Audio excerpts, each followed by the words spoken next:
ఆహా, ఇప్పుడు చూడు. ఆహా. అబ్బే. ఆ, ఇది పట్టు. ఆ. ఆహా. ఇప్పుడు తీసుకో, నేను చెప్పిన అడ్రస్కి వెళ్ళు. క్లయింట్ చాలా మంచివాడు. నిజానికి ఈ ఆఫరు వేరే అమ్మాయికి ఇవ్వాలనుకున్నాను. లక్కీగా నీకు ప్రిఫర్ చేశాను. వద్దన్నా కూడా బలవంతం చేస్తున్నాడు. మా ఇంట్లో పరిస్థితులే నా మైండ్లో తిరుగుతున్నాయి. ఈయనకు నేను ఎలా సహకరించాలి? చచ, నా బ్రతుకు. ఏంటే బొమ్మలాగా కోఆపరేట్ చెయ్యి. సారీ అండి, నాకు మూడ్ లేదు.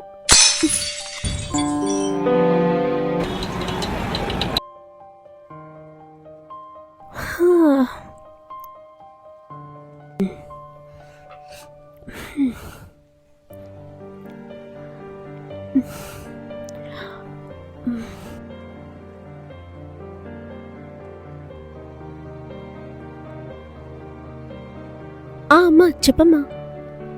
అదేనమ్మా, నిన్న చెప్పాను కదా, నాన్నగారికి హెల్త్ బాగోలేదు. అది ఏం చేసావు మరి? అదే విషయం అడుగుతానమ్మా మీ అల్లుడు గారిని. మా దగ్గర కూడా డబ్బులు లేవమ్మా ఇప్పుడు. ఏదో నువ్వు కాస్త సాయం చేస్తే నాన్నగారి ఆరోగ్యం చూసుకుంటామమ్మా. అలాగే అమ్మా, ఆయన రాగానే అడుగుతాను. రేపు పొద్దున్నే ఫోన్ చేస్తాను. మీరు జాగ్రత్త అమ్మా. అలాగే అమ్మా, నువ్వు జాగ్రత్త.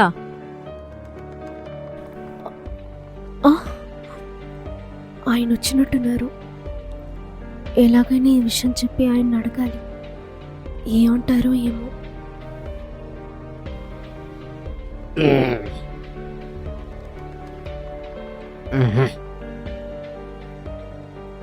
ఏంటి ఈరోజు చాలా సెక్సీగా కనిపిస్తున్నావు? నీ స్మైల్ చూస్తే వాళ్ళంతా తిమిరి నాకు.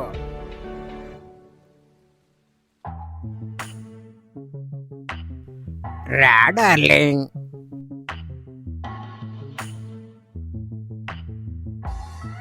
ఏంటి స్పందించట్లేదు? ఏమి ఆలోచిస్తున్నావు? పట్టుకో. ఏం లేదండి, మీతో ఒక విషయం మాట్లాడాలి.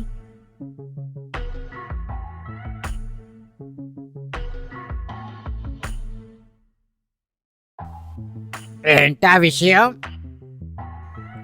మరేం లేదండి, మా పుట్టింటి వాళ్ళకి కొంచెం ఇబ్బందులున్నాయి. మీరేదైనా నేను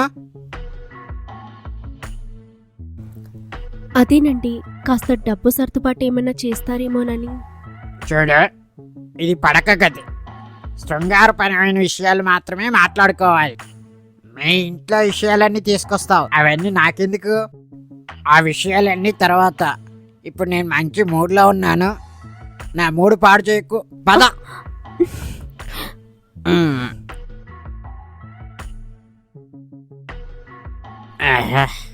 ఏమన్నావు ఈరోజు? వద్దండి, ఇప్పుడు నేనున్న పరిస్థితిలో నేను మీకు సహకరించలేనండి. సారీ. చూడు, మగాడికి మూడు వచ్చినప్పుడే శృంగారం. నువ్వు ఇలాంటి మాటలు చెప్పి నా మూడు పాడు చేయకు. అటు జరుగు. అదే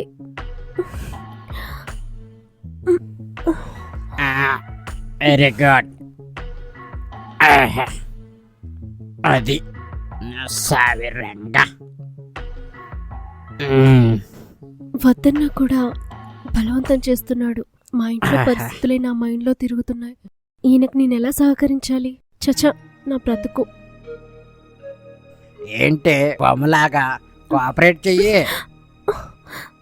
సారీ అండి, నాకు మూడ్ లేదు.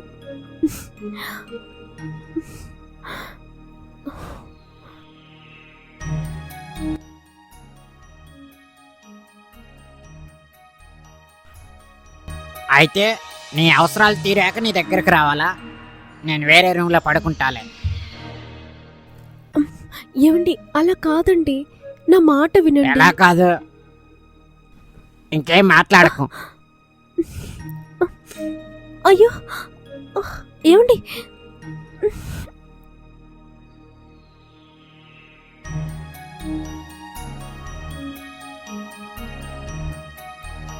ఒక పక్క ఇంట్లో వాళ్ళ బాధ, మరొక పక్క ఆయనకు సహకరించలేననే బాధ, రెండింటి మధ్యలో నలిగిపోతున్నాను.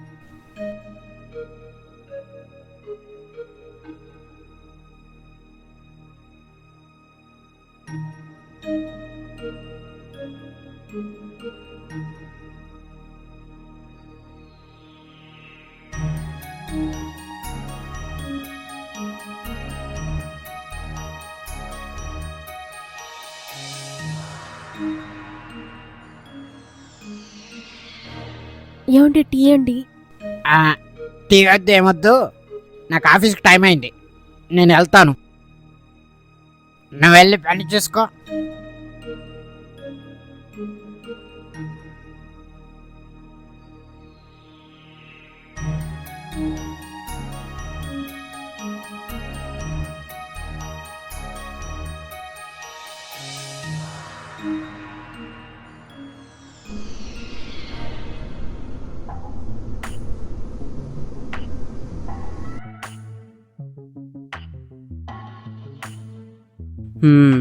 సుమలత, సుమలత. వస్తున్నా. Hi Venkat, hi. నువ్వా? నేనే. రేరా వచ్చి కూర్చో. చాన్నాళ్ళైంది చూసి. నేను కూడా. సరే కానీ నువ్వు కూర్చో, నేను టీ కానీ కాఫీ కానీ తెస్తాను. వద్దొద్దు, పర్లేదు, నేను బయట తినేసి వచ్చాను. సరే, ఇందుకు నువ్వు ఎలా ఉన్నావు? నేను బానే ఉన్నాను. నిన్ను చూసి చాలా రోజులైంది. నువ్వెలా ఉన్నావు? ఎక్కడుంటున్నావు? ఇక్కడే హైదరాబాద్లోనే ఉంటున్నాను. అవునా, నాకు తెలీదే. అయినా నువ్వెందుకు డల్లుగా కనిపిస్తున్నావు? చచ్చా, అదేం లేదే. ఏమన్నా ప్రాబ్లమ్సా? ఆహాహా, అదేం లేదు. అవును, నీకంటే పెద్ద అంటే పెళ్ళైందని విన్నాను. నువ్వు సంతోషంగా ఉన్నావా? Okay okay. నో నో, నీ ఫేసే చెప్తుంది నువ్వేదో అబద్ధం చెప్తున్నావని. అదేం లేదు వెంకట్. ఫ్యామిలీ విషయాలు బయటికి చెప్పుకుంటారే ఏంటి? ఏం పర్వాలేదు, జస్ట్ నేను మిస్ అయ్యాను. లేకపోతే నేను నిన్ను పెళ్లి చేసుకోవాల్సింది. నాతో చెప్పుకోవచ్చు, పర్లేదు. అది వెంకట్, మా వాళ్ళు అతను కాస్త వయసులో పెద్దవాడే అయినా నాకేదో సాయంగా ఉంటారని, నన్ను సంతోషంగా చూస్తారని, అలాగే ఆయన మా వాళ్ళకు కూడా సహాయపడతారని ఏదో ఇచ్చి పెళ్లి చేశారు. కానీ ఆయన నన్ను బెడ్రూమ్కి పరిమితం చేశారు. మిగతా విషయాలేం పట్టించుకోవట్లేదు. అవునా? Very sad. మా ఇంట్లో ఏవో అవసరాలున్నాయి. అల్లుడు కదా అని మా అమ్మగారు ఏదో అడిగితే ఆయన నా మీద అలిగి తను కోపంగా ఆఫీస్కి వెళ్ళిపోయారు. రోజు ఇలాగే జరుగుతుంది ఏదో ఒక విషయంలో. పెళ్లి చేసుకున్నాక తప్పదు సుమలత, ఇవన్నీ భరించాల్సిందే. సరే ఓకే, నా విషయాలు వదిలే. ఇంతకీ నువ్వేం చేస్తున్నావు? నాదేముంది, బీటెక్ అయిపోయిన తర్వాత జాబ్ ట్రై చేశాను, కుదరలేదు. ఇంకా సిటీలో బతకాలి కదా. ఏదో నాకున్న తెలివితేటలతో చిలకలతో జ్యోతిష్యం చెప్పిస్తున్నా. అంటే చిలక జోష్యం చెప్తావా? కాదు, చిలకల్ని ఎరేస్తాను.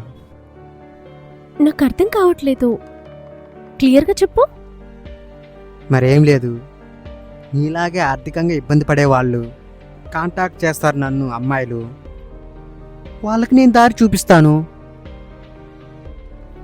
అంటే అదేం దారి? నువ్వు వింటానంటే నీకు కూడా అదే దారి చూపిస్తాను. పర్వాలేదు, అది మంచి దారి అయితే నేనే వెళ్తాను. మంచి దారే, కాకపోతే ధైర్యంగా వెళ్ళాలి. సరే ఓకే, అదేంటో చెప్పు. ఇప్పుడు నీ ఆర్థిక కష్టాలు తీరాలంటే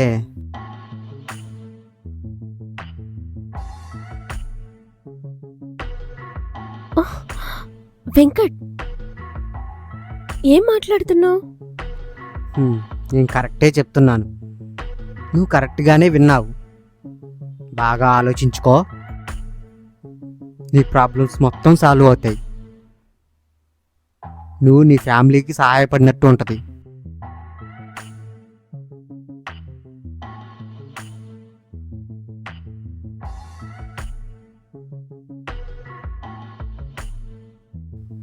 చూడు, ఇందులో బలవంతం ఏం లేదు, నీకు ఇష్టమైతేనే ఒప్పుకో.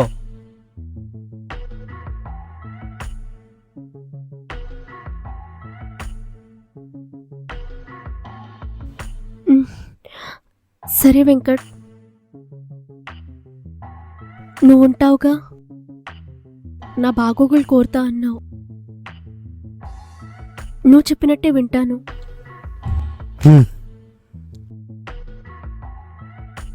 ఇదిగో చూడు, ఇంత డబ్బు నువ్వు ఏ పని చేసినా కానీ రావు. బాగా ఆలోచించుకో.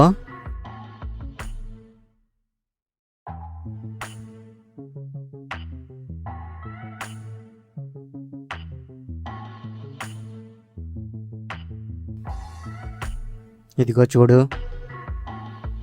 తీసుకో. నేను చెప్పిన అడ్రస్కి వెళ్ళు. క్లయింట్ చాలా మంచివాడు. నిజానికి ఈ ఆఫరు వేరే అమ్మాయికి ఇవ్వాలనుకున్నాను, లక్కీగా నీకు ప్రిఫర్ చేశాను. బాగా ఉపయోగించుకో.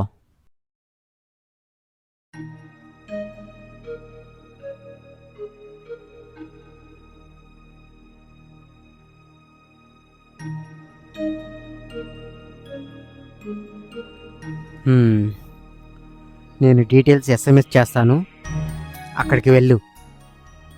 ఓకేనా?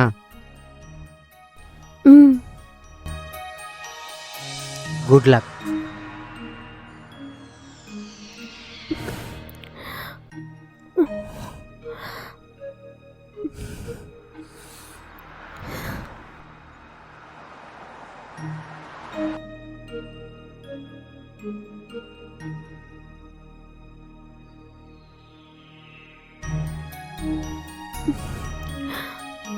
భయంగా ఉంది.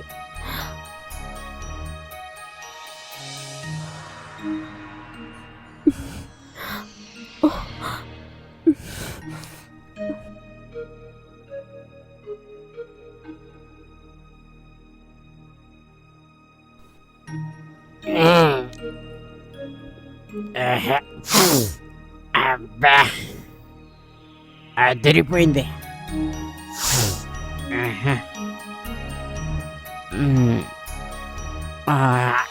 ఏముందిరా చచ్చరా. అబ్బా, ఆహా, పట్టు పట్టాల్సిందే. ఏం పేరు? నా పేరుతో మీకు పనేముందిలేండి, మీరు వచ్చిన పని చూసుకోండి. ఆహా,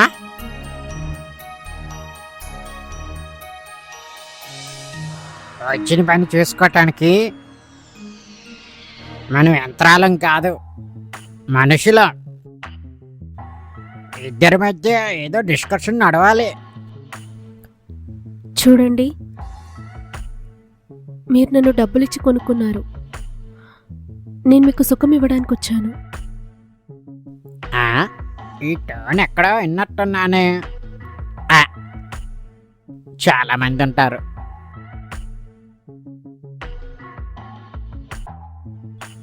భలే చమత్కారిలా ఉన్నావే.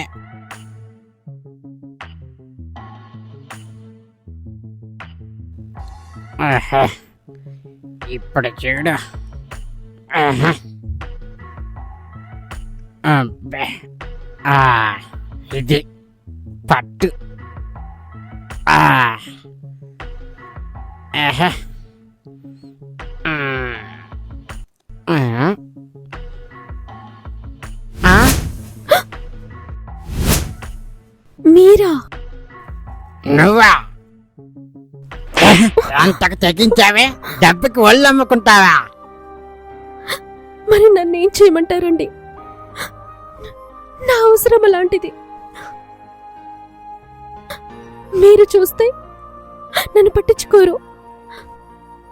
అయితే ఇలా చేస్తావా?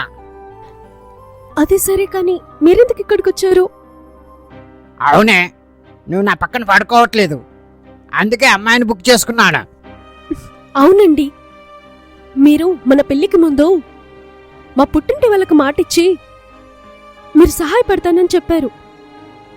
మీరు చేశారా? అందుకే వేరే దారి లేక వాళ్ళ ఆర్థిక పరిస్థితి తీర్చడం కోసం నేను ఇలా తెగించాను. అది నా తప్పే. మరి మీరు చేసేదేంటి? ఇంట్లో భార్యను పెట్టుకొని బయట ఇలా తిరుగుతారా? మీరిప్పుడు అమ్మాయికి పెట్టే డబ్బులు మా వాళ్ళ అవసరాలు తీర్చి ఉంటే మీరు సంతోషంగా ఉండేవారు, మేము సంతోషంగా ఉండేవాళ్ళం. నేను ఇలా వచ్చేదాన్ని కాదు కదండి. ఒక్కసారి ఆలోచించండి.